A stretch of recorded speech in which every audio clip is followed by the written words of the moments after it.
Good morning, everyone, and thank you for joining our webinar this morning. Just a note that we'll probably delay another 60 seconds or maybe 2 minutes just to let everyone log on. We can see some folks have started. We were expecting quite a handful, so we'll be on mute and welcome the group shortly. Thanks for joining us.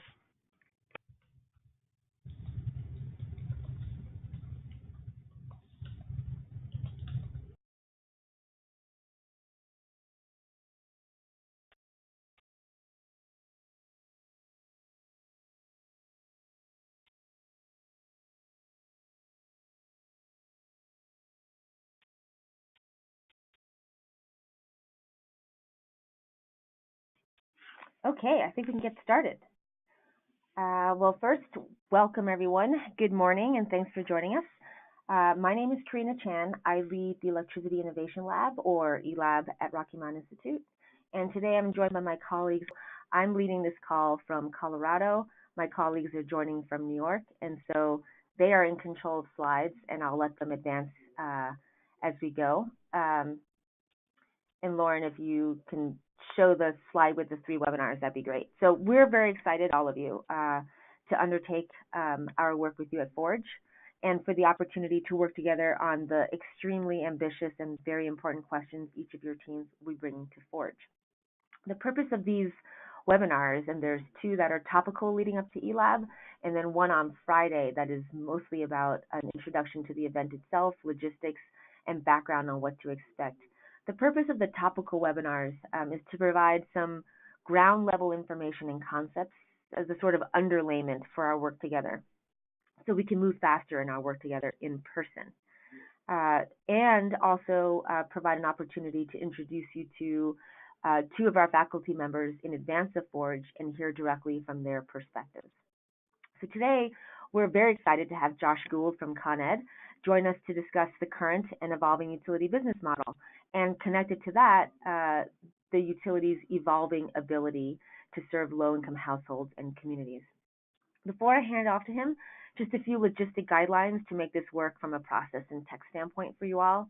A note that this webinar will last 1 hour until 1 p.m. Eastern Time. We are inviting you to send questions along the way, either while we are presenting or immediately afterwards. This will let us get a sense of the questions from the group and help us determine which questions to answer and in what order. And this is how that will work. All participants are on mute for the duration of the webinar. We welcome questions, so use the comment submission box to ask questions, and we'll do our best to select questions based on what we know Josh plans to cover and what may not otherwise be addressed. When you're typing your questions, please do that to the host. And final word is this webinar will be recorded so that other members of your team who are unable to join at this time can listen in before Forge.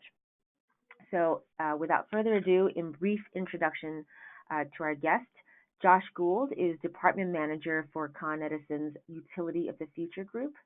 In this role, he focuses on external and internal innovation and developing partnerships and identifying new business opportunities for Con Ed in the clean energy future. So Josh, before I hand it off to New York office from here, we'll be reading our dashboard as folks write in, and we'll help direct the flow of questions. But perhaps a great place to start as you kick off is with the first question: how does your work intersect with low-income households and communities? Great. Thanks, Karina. Happy to take that. So as a lot of folks know, we are the electric and gas utility for Greater New York City. And in our territory, we serve a lot of low-income customers. And virtually, I struggle to find an area where we're trying to innovate and it doesn't, low-income customers don't sit at the center of it. So whether it's providing people access to more choices, whether it's empowering customers to manage their energy more effectively through energy efficiency, whether it's working and finding collaborative ways to work with third parties in a way that serves both our customers and our business models and our stakeholders. LMI customers are at the center of all of that. So we can and will get a bit more specific about it. But literally, almost without exception, everything we do has a substantial component relating to low-income customers. It's really at the center of everything that we're trying to do today.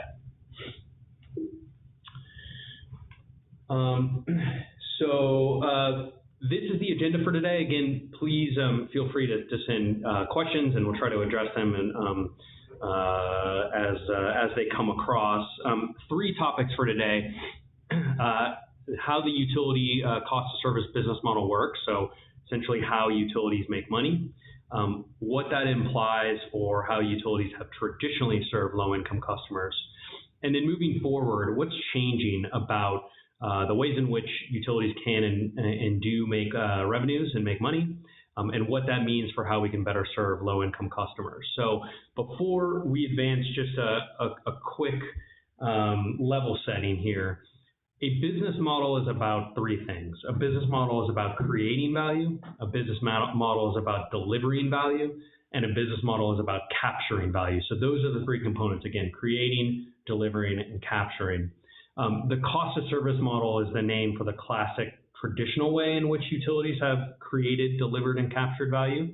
Most business models have evolved from that, but we're starting with the cost of service business model as that's sort of the foundation or the sort of foundational construct for how utilities make money. So just want to level set there. So first slide, you can think of this as the life of an electron in a traditional model. So it's generated in bulk at a power plant. It's transmitted through those big transmission lines you see out there. You can kind of think of that as the highway, higher voltages, longer distances. And it's then distributed, those kind of poles that you see on the street. You can think of that sort of like the circulatory system of your body. And then it's consumed by customers at the end of that chain. So that's a life cycle, that's a value chain, a supply chain. And in this traditional construct, it's sort of a one-way power flow, and customers pay for that energy, they pay for the electrons, and that's how utilities are made whole. So that's just at a high level, that's how it has traditionally worked.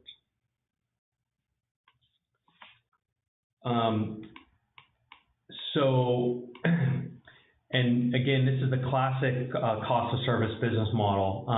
So the way it has traditionally worked is it's based on something called the regulatory compact, where in return for the obligation to serve all customers, the utility is allowed to earn a rate of return on the cost to serve all those customers. So that's what cost of service refers to.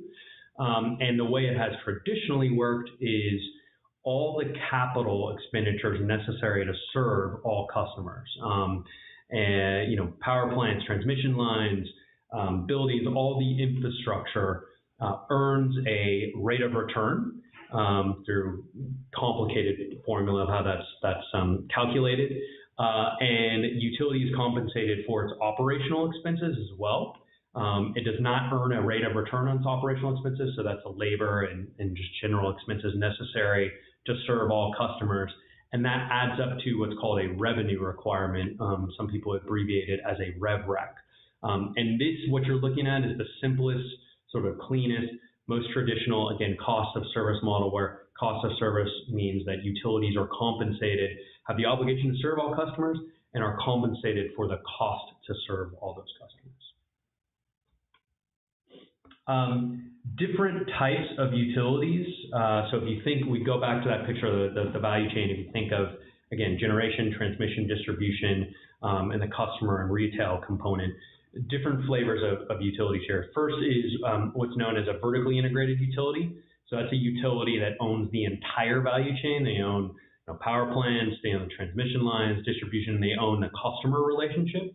Most of those utilities, not all of them, at least in the U.S., are in the Southeast. So Southern, Dominion, if anyone has heard of those utilities, those are vertically integrated utilities.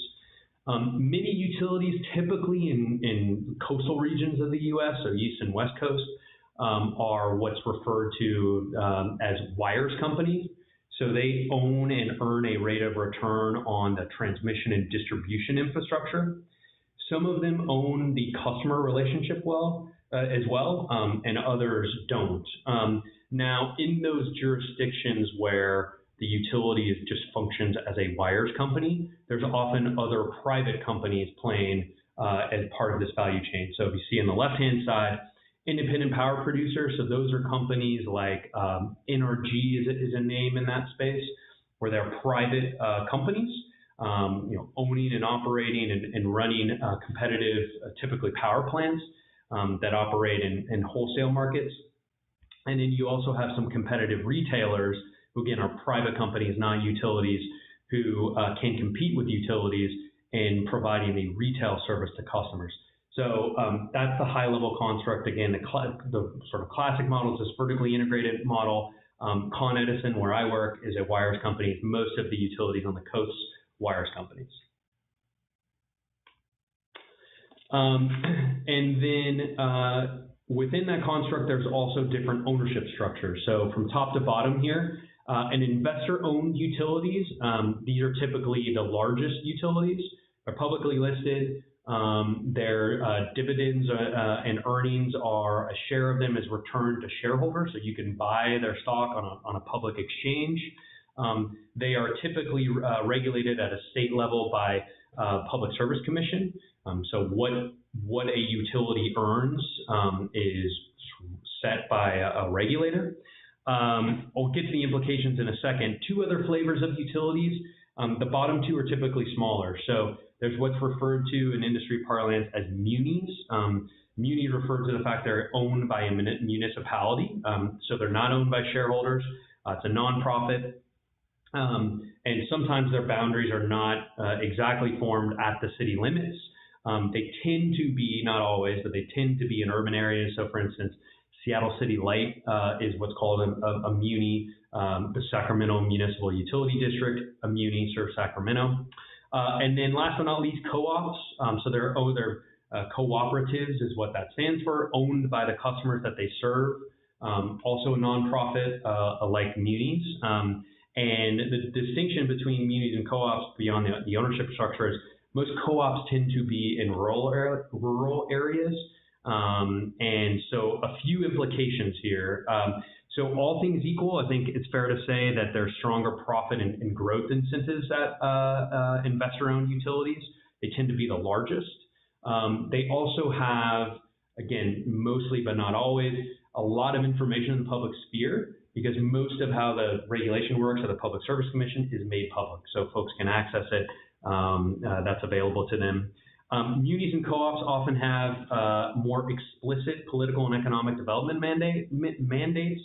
They're also more sort of clearly and explicitly involved in local politics. Again, that's painting a very broad brush. There's exceptions to those rules, just kind of generalizing for an audience. One last point about this slide is a little bit complicated. The ownership structures can be paired with different parts of the value chain. So some munis, some co-ops, and in fact some co-ops are vertically integrated, just like a large investor-owned utility is. Some munis, some co-ops are wires companies along with IOUs. So it's not, these constructs, kind of think of them as overlapping Venn diagrams. So now that's the traditional cost of service business model. And now we'll move on to what that means around how utilities have served low-income customers. What are the implications of that business model for low-income customers? Traditionally, how utilities have engaged with low-income customers has been primarily, though not exclusively, through the bill discounts. A couple issues here. The bill discounts often aren't enough to serve the needs of low-income customers. Some stakeholders have argued that they function as a disincentive to energy efficiency. Other stakeholders have argued that it only kind of functions as a band-aid to addressing customer needs. You're just focused on, ability to pay a bill, and that doesn't address some of the other needs that LMI customers have.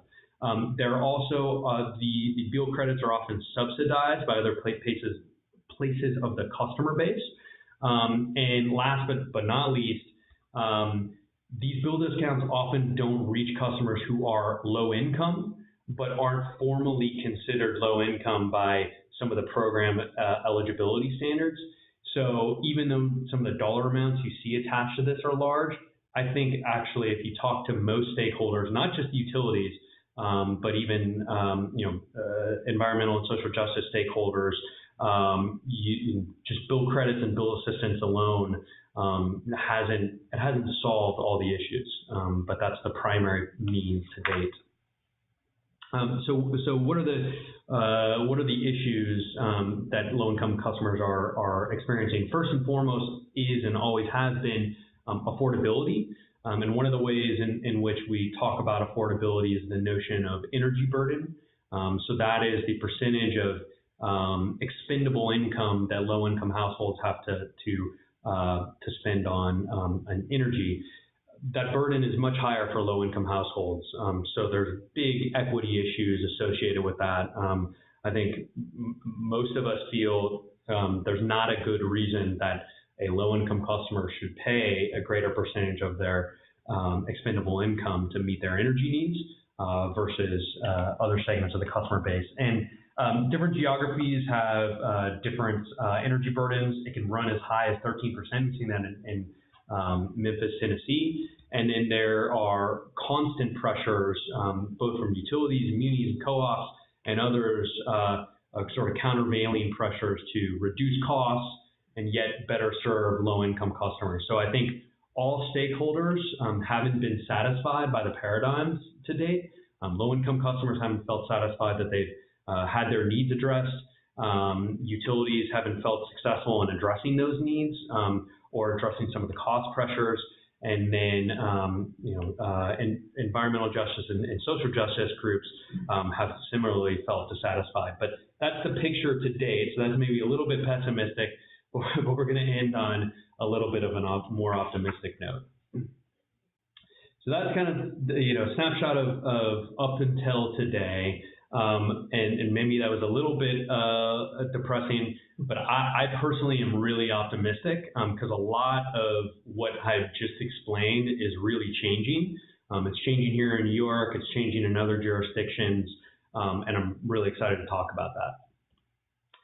So one of the things that's changing is we have gone from an energy system, or I should say, we are moving from an energy system that was traditionally designed only for reliability and for access for customers to one that has a broader set of objectives and a broader set of goals. Environmental goals, market-related goals, equity goals, choice goals, and the regulatory system and the expectations are changing along with that. So in some ways, just like a lot of things in life, this is a really big challenge, but I'm really excited because it also offers a really exciting opportunity. So I want to talk more about that. So we have gone from, again, think of this classic model. We have gone from what I would refer to as a unidirectional model. So an electron travels one way, dollars flow another way. Electron flows from your large power plants through everything that the utility owns, the infrastructure that the utility owns, and sort of passive customers pay for those electrons, and that value goes back.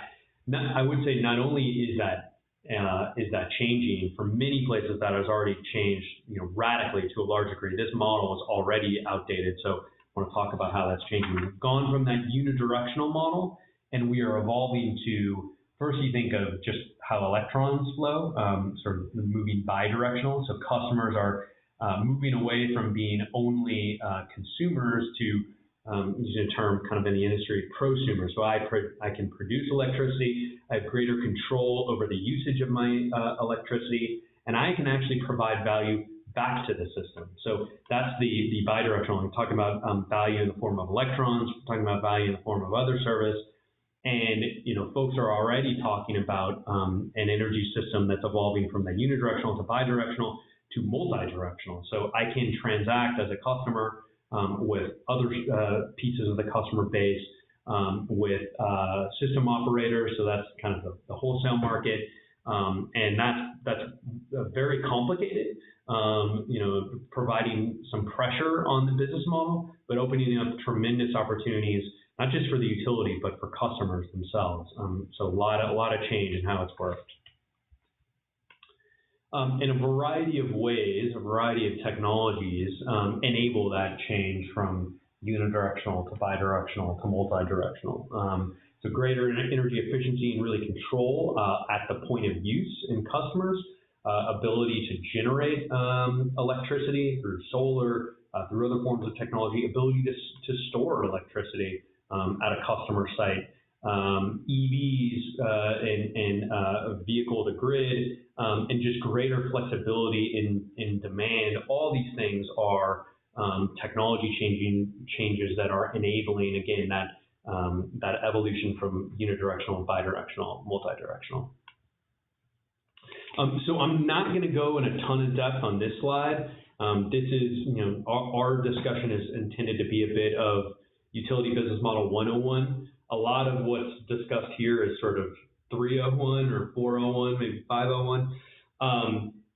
Suffice to say here, though, is, again, that traditional business model, the traditional cost of service business model, these are all means and methods by which it's changing. I would say, just at a high level, most utilities business model is still largely based on cost of service, but all these, all the things that you see here, you'll probably see mentioned at Forge, are ways in which it's evolving away from cost of service business model. And what's the objective behind all these things I've just mentioned is, again, to derive those outcomes you saw on the first slide in this section.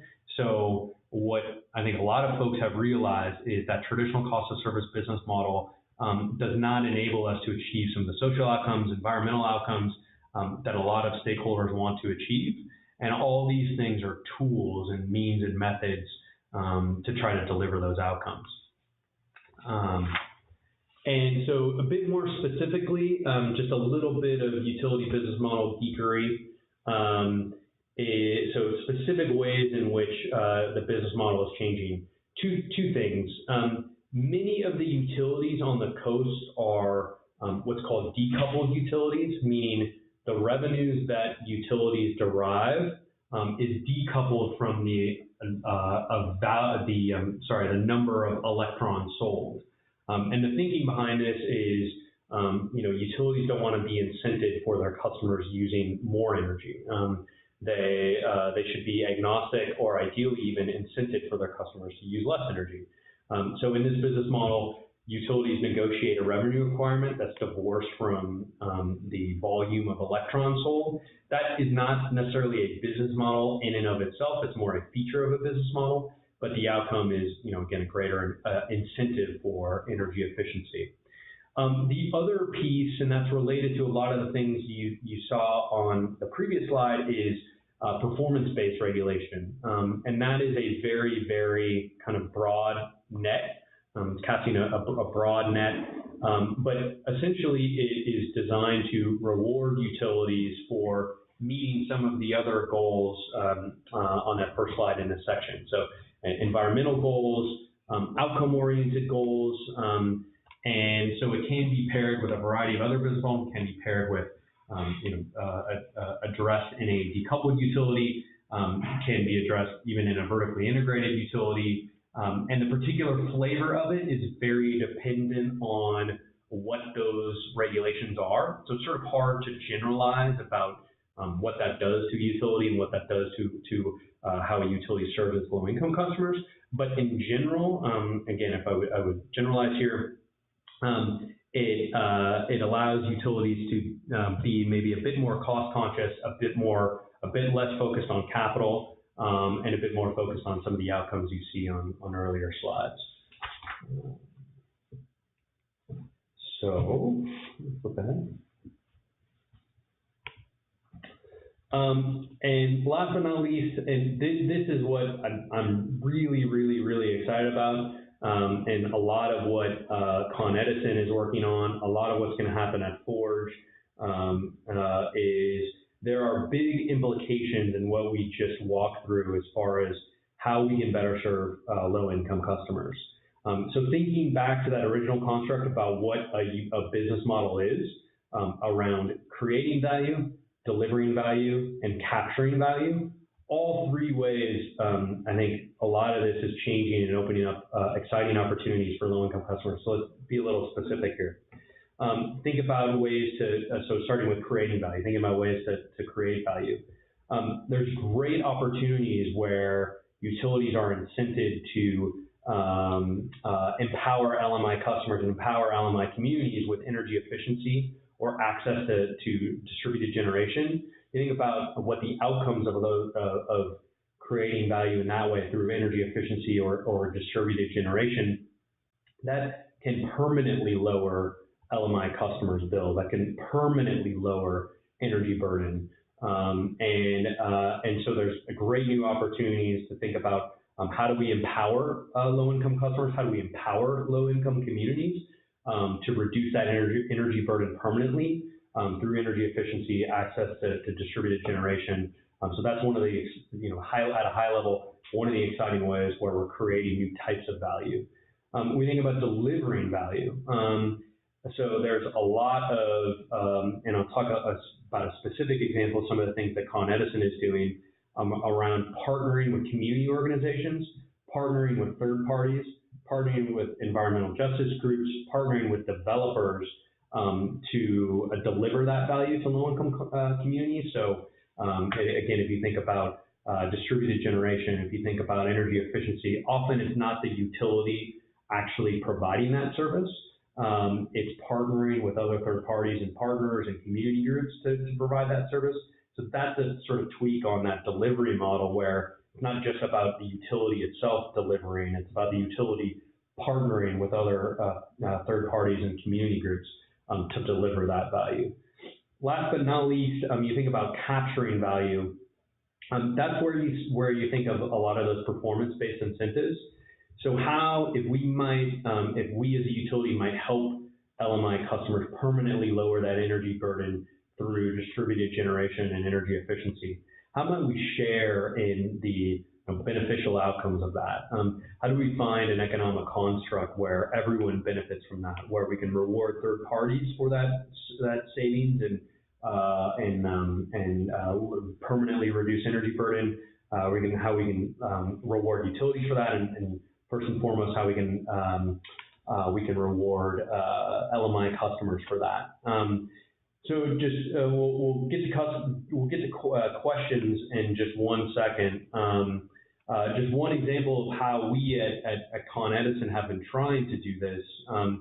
So we are very aware that we don't have all the answers on how to derive these outcomes. That again, a lot of the wisdom and the relationships reside with community groups, reside with customers themselves, and so roughly about a year ago, we released a request for information for new ways to partner with third parties to better serve low-income customers. We worked really, really hard. We received a lot of what we learned from that process is it just further reinforced that we don't have not only do we not have all of the good ideas, we don't have most of the good ideas. So saw a lot of really, really interesting things come from third parties and community groups. And we should be announcing some of the awards from that effort soon. And you'll see in practice how we're partnering with folks to kind of derive these outcomes.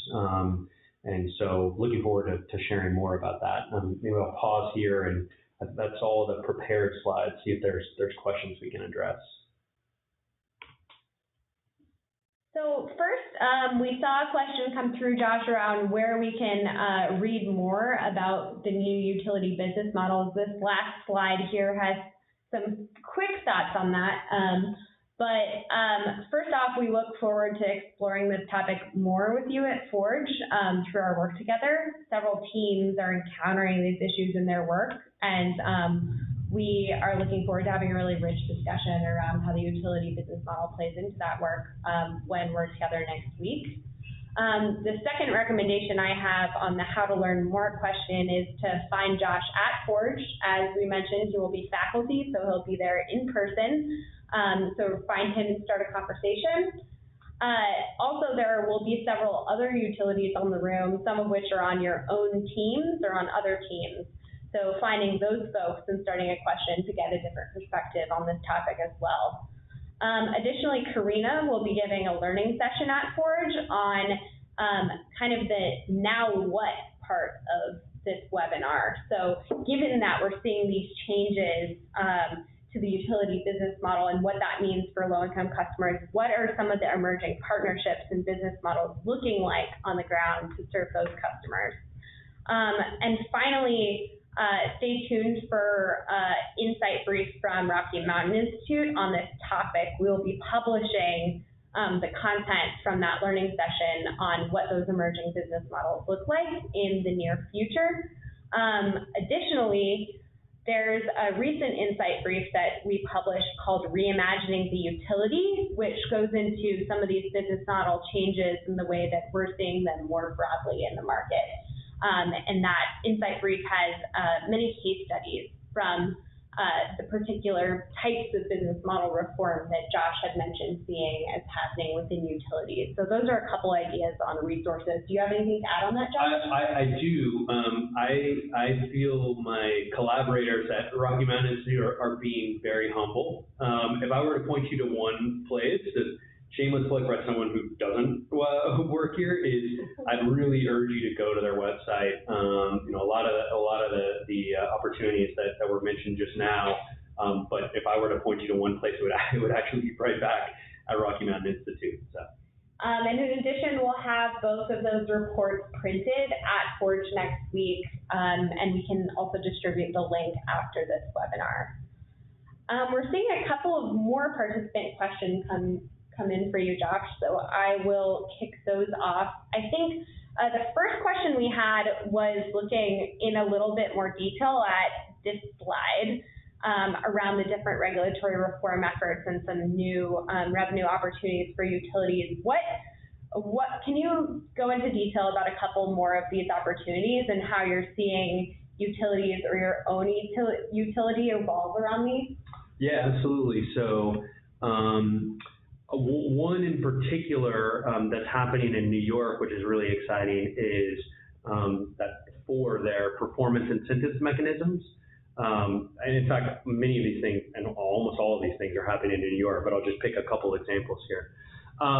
So one of the things that our regulators have instituted as part of REV, which stands for Reforming the Energy Vision, a big regulatory rethink here in New York State, is instituting incentives around what's called earnings adjustment mechanisms, or EAMs for short. And what that is as you saw from the upfront business model slides, utilities again earn a rate of return on their capital investments. And these earnings adjustment mechanisms are actually are outcomes that if we achieve them, are added on to the rate of return. And they're things that most people feel that the traditional business model doesn't incent for. So, they're energy efficiency related, they're interconnection related. So if a customer wants to institute or integrate distributed generation at their site, the quicker that we can interconnect them, we're financially rewarded for that. And each utility, I think now each utility in New York State has, I know Grid does, and I'm pretty sure the other ones do, have some flavor of those earnings adjustment mechanism where we're specifically targeting outcomes that we don't feel are well addressed in the traditional business model. So I think that's pretty interesting. Is that revenue decoupling on the left? Yep. Yeah, so we've had revenue decoupling here in New York State. And this is really kind of, again, this was traditionally designed, well, our thought here was to do this as a utility business model 101. If you really start geeking out in the utility world, one thing that's actually some people find it dry, I find it fascinating, is actually rate design.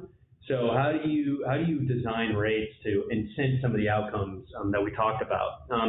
And so ourselves, Con Edison, and some of the other utilities in New York are, even though we are revenue decoupled, we're actually, we still capture value based on volumetric charges, volumetric rates. So how might we change the rate design to incent good outcomes for customers, good outcomes for us? So we've worked really hard with stakeholders to create a process to try to evolve our current model, where we're compensated just on volume. Even though we're revenue decoupled, we're compensated on volumetric rates. That's like very wonky. It's probably something you can find me at the sidelines of the Forge event and we can geek out on. But actually, I think it's really interesting. So all this, that's just two examples there. But I look at this and I can't think of anything that, except right now, well, we have a 3-year multi-rate plan. So I look at this and I think I can't think of anything that we're not touching in some way. But I could probably spend the whole entire rest of the hour on the slide, and I won't. That's just 2 examples there. Yeah, no worries. Thanks for that. And I guess a follow-on question to that is, how are you seeing innovation occur within the utility around these different and new revenue opportunities? Yeah, so that's a great question. If you really take a step back and we had some detail on all these changes, talk about unidirectional, the bidirectional, the multi-directional, the different technology changes, all that sort of stuff. But you really take a step back from all that and you think about, if I can generalize about what do all those changes have in common? The customer is at the center of all those changes. And that sounds really high level. Maybe that sounds a little bit generic. But what that has meant is, I think it has forced all of us at utilities, and this is a very healthy thing, to be more customer focused, to listen a bit more to what customers actually want, and then to be agile in trying to provide customers that value. So that's at a high level. What we're doing will be a little bit more specific. We have built up a demonstration project team where we work with third parties to try to investigate new business models.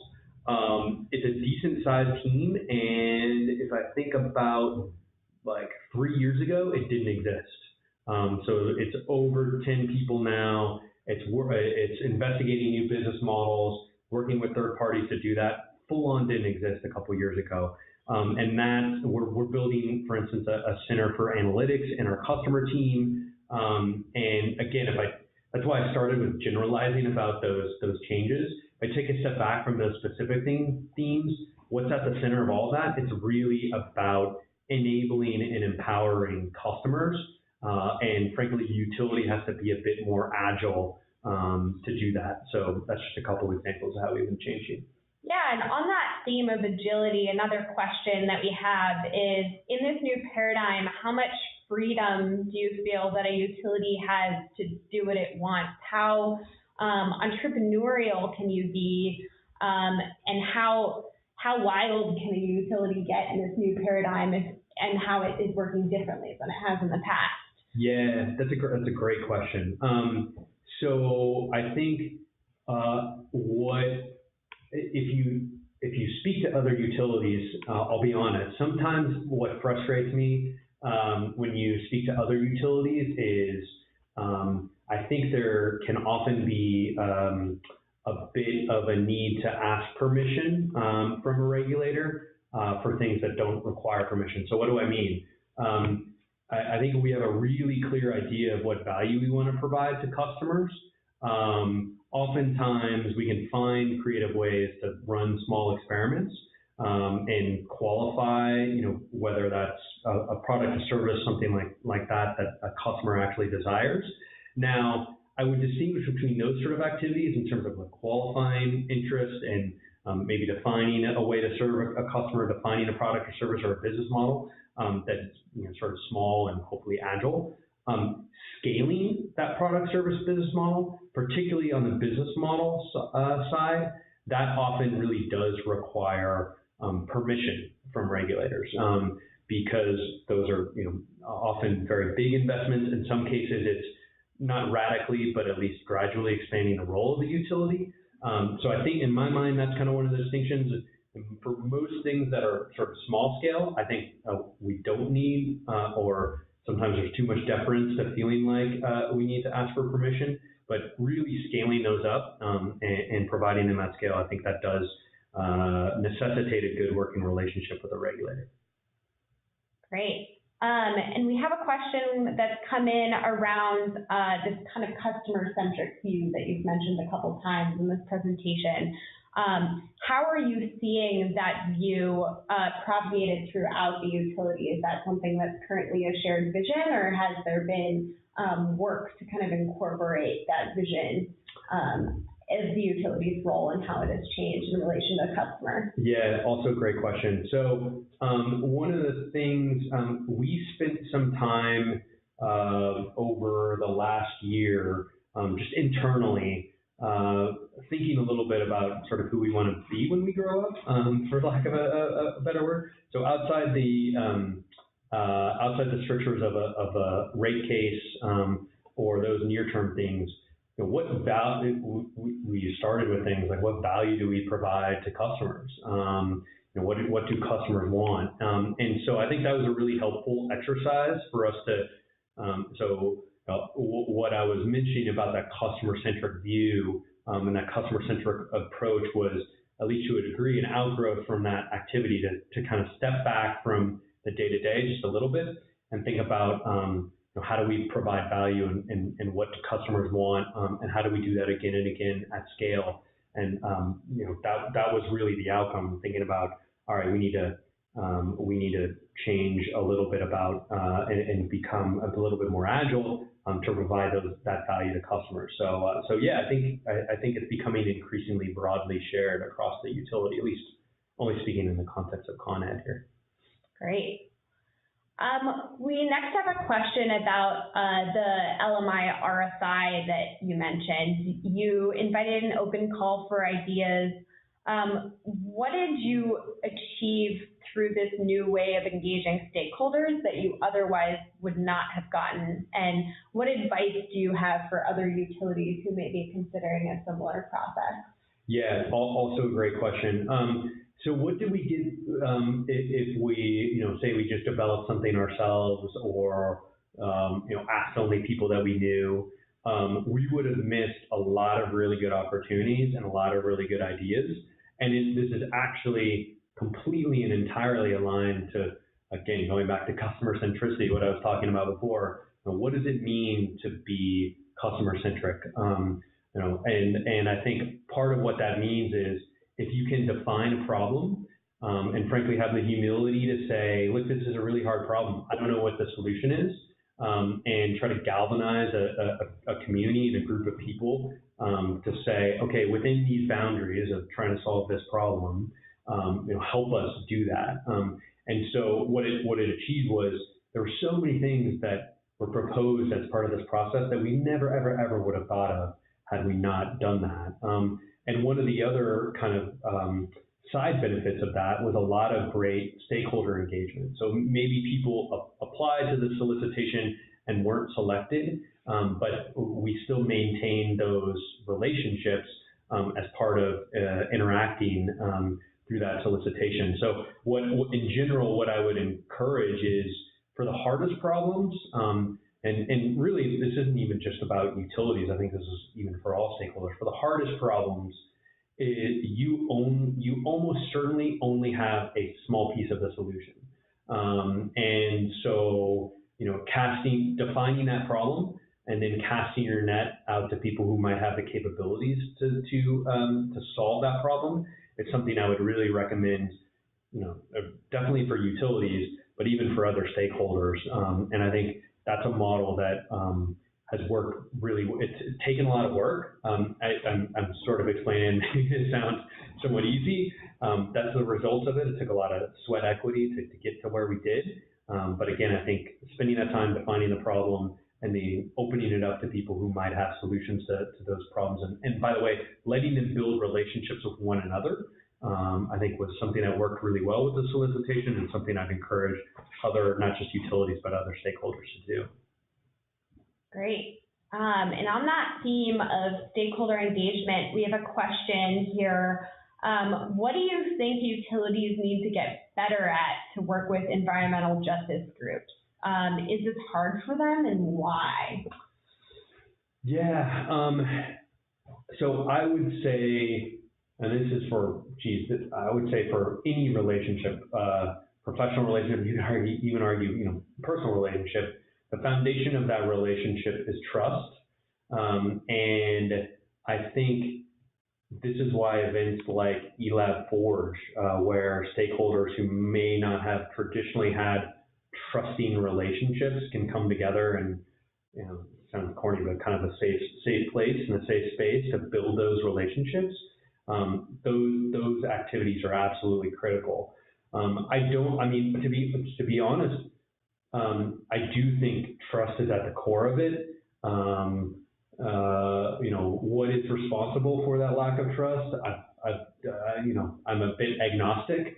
I don't really know, but I do know that continued interactions and just simply all parties, coming to those interactions with good faith, which 99% of the time that typically happens. Sometimes regulatory proceedings and things like that can get in the way. But if I were to kind of diagnose the issues, it would be trust. And I think just continued interaction and hard work with those interactions in good faith and showing up to events like you have Forge, not to hawk RMI here, is a good way to start addressing that. Great, thanks, Josh. And what is your big advice to these environmental justice groups who are trying to collaborate with utilities? I love the question, and I would actually point back to basically the presentation today. What we've seen occasionally, sometimes with EJ groups, is not all stakeholders at EJ groups understand how a utility works. So just like it's a utility's obligation to learn and know something about our customers, about the EJ groups themselves, about the people they represent, about the challenges that they're trying to address, I think that obligation does run in both directions. And so making sure that EJ groups and then key stakeholders at EJ groups understand the sort of understand our business model, understand some of the constraints under which we operate. And what that does is that's not that should never be an excuse for sort of, we've got this hard problem, let's throw up our hands because you have some constraints or things like that. What it should be is a call to how do we work together to address those constraints. Knowing the constraints that you're under, knowing the current construct of your business model, how do we work together to address those shared outcomes? But I think starting from a place of interest about the other group, and part of that interest is learning something about it. And even if you walk into a meeting or you walk into an interaction without that knowledge, having that humility, and again, this runs both ways, to ask, to listen and ask questions about, okay, well, how does that work, or how do you make money, or what are the challenges you're encountering with that? You might actually uncover ways that you didn't imagine, again, to align interests and work well. But that would be the biggest thing I would point to is, understand the business model, understand some of the constraints that we're working under, and where we don't, ask questions and listen, and then that should provide hopefully some opportunities for creativity and new ways in which we can work together. Great. Switching gears a bit, back to the theme of regulatory reform, we have a question here. What about New York REV, the comprehensive regulatory reform that New York State has undertaken, has really helped you to innovate for low-income households? And what about REV has made it difficult? So a lot of great things have happened with REV. Two things I would point to in particular were, one is the sort of collaboration around performance incentive mechanisms. Thinking about outcomes, environmental outcomes, social outcomes we want to achieve together, and then working together to craft incentives around that. If you look at in terms of total financial impact and outcome, it's still relatively small. But I'm really, really optimistic of finding ways again that we can align interests between all stakeholders, and performance incentive mechanisms are one way in which to do that. And it's critical too to do that in a collaborative fashion, because once you sort of there's a lot of complexities in terms of how you measure things, how you set up those incentives, and you want everyone to have a seat at the table to do that. The other thing which I think was very helpful was instituting demonstration projects where we can test things, and so that's where you'll see some things announced publicly about what we're doing around low-income households. So that was really helpful. Point something bad. I mean, it's the only thing I would say. I think it's the right work and the right effort. It's a ton of effort for everyone involved. If you want to change things, no one said it would be easy, and we're definitely seeing that with REV. And we're trying to do a lot of things at once, and I really feel like that's the right model. The downside of that is it's really hard and it's very time consuming, and so that to me is it's not a complaint necessarily that we should change it, but we in the utility and other stakeholders have lived that, so it's not easy. Excellent. Thanks for that perspective. We have a question here, probably the last question that we'll take is, do you see equity and access to current energy efficiency rebate programs as being a driver for utility low-income program development? Yeah, so when we did our solicitation and looking for not exclusively, but interested in energy efficiency solutions, one of our guiding principles was access, and you see a lot of that, at least here in New York, and as it relates to low-income proceedings. One of the kind of guiding principles is access. The other thing, if you talk about resources, if you really want to geek out, there was an energy efficiency white paper recently published.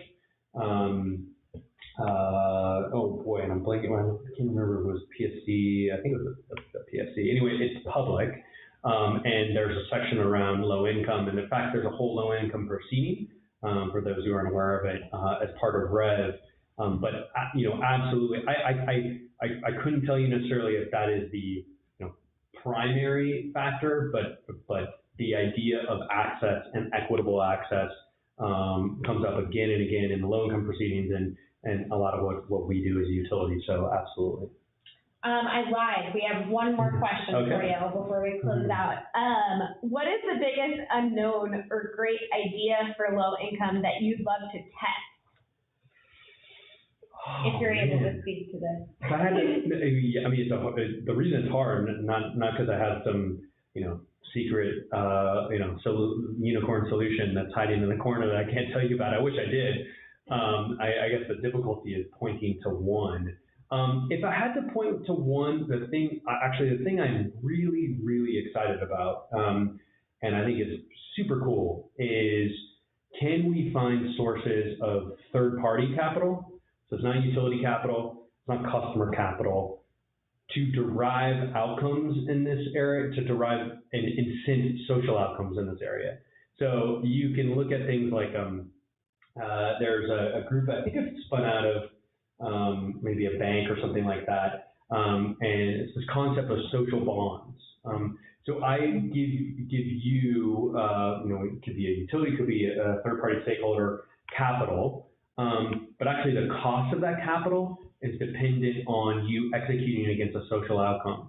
So I think in the UK they did it with, I think it was recidivism rates for folks who got out of prison. But that model could be applicable to a variety of outcomes in this area. And it's something I'm really, really excited about because it engages, NGO and nonprofit stakeholders, and it's a really interesting way, again, of aligning those outcomes and incenting the right outcomes.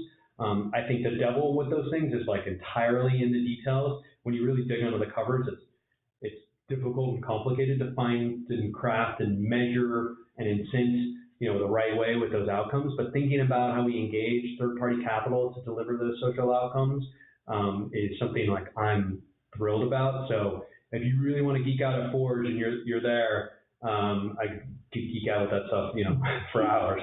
So careful. Great, thanks for that. I'm looking forward to continuing that conversation at Forge. It's really a fascinating topic. To close out here, thank you all so much for joining us today in this conversation and for sending in some great questions.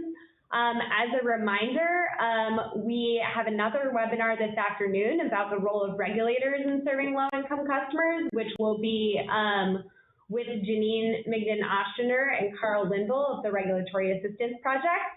And we have the Forge All-Team webinar on Friday, which will provide you with more logistical details and a background of the Forge process before you walk into the room with us next week. Thank you all so much. This webinar has been recorded, so we will distribute it later when we access the recording. And thank you all for coming. Thank you.